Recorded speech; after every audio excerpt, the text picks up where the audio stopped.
I want to take you back to when you were a kid, growing up. Okay. Tell about the old metal golf cart. About what I used to feed the horses in? Yeah. Well, there was a ranch cart. It was it was an old 70s ranch cart. And it had a big metal bed. And then you could put 1, 2, 3, 4, 5, 6, 7, 8, 9, 10, 11, 12, probably 16 bales of hay in it. And I used to feed the horses every morning. That was my job. A lot of horses, though, right? 65 were the most we ever had. And explain the cages that you used to clean. Oh, the cages were filled with wolves. It depends. It was all because my mom was an animal activist who would find people, I've said this a million times, find people who would illegally take them out of the wild, re-release them, or find the most habitable zoo, like a lion country safari type thing.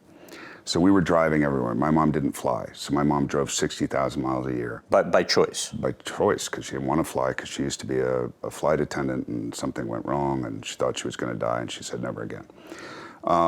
So we drove everywhere. If we were going to Baton Rouge, we'd wake up at 2 in the morning and be in the car and go to Baton Rouge, and with an animal in the back, with like a wolf or a cougar. So I have pictures. Here, look at this. And these weren't always tame animals either. Which None of them were tame. Right? There was no tame animals. Right. There was 0 tame animals. But here, I'll show you really quick. Here, this is a picture of me in a crib with a mountain lion. Let's see, where is it? And you guys had how many mountain lions? It depends. Like there was Miss Kitty, there was Dingbat, there were a bunch of different mountain lions. I birthed a lot of mountain lions. There were several wolves. There were lion at one point. Jeez. And for some reason, if you look through these, there's this whole, you would think my parents ate me, but they didn't.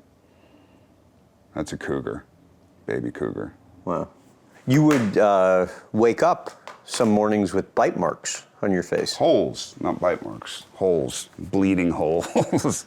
I dealt with it much better than my brother did. Well, and he also had some, was, I guess, walking on the wooden scaffolding of one of the cages once. Yeah, he had 60 stitches in his leg. What happened?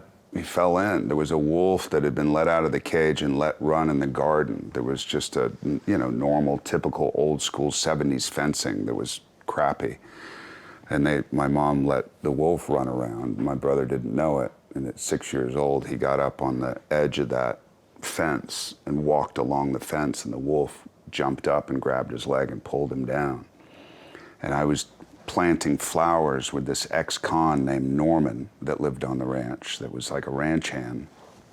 Norman had like thyroidal eyes. They would stick out, And we heard the screaming. And we looked up, I think I was 10 at the time, and Norman jumped the fence, and I went in, and Norman kicked that wolf away from my brother and pulled him in. And then my dad came home almost at the same time.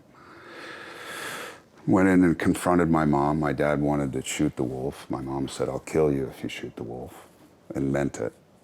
And so I went and got stitches and went to the hospital. It was like another day. And the animal stayed? Of course. The animal was the priority.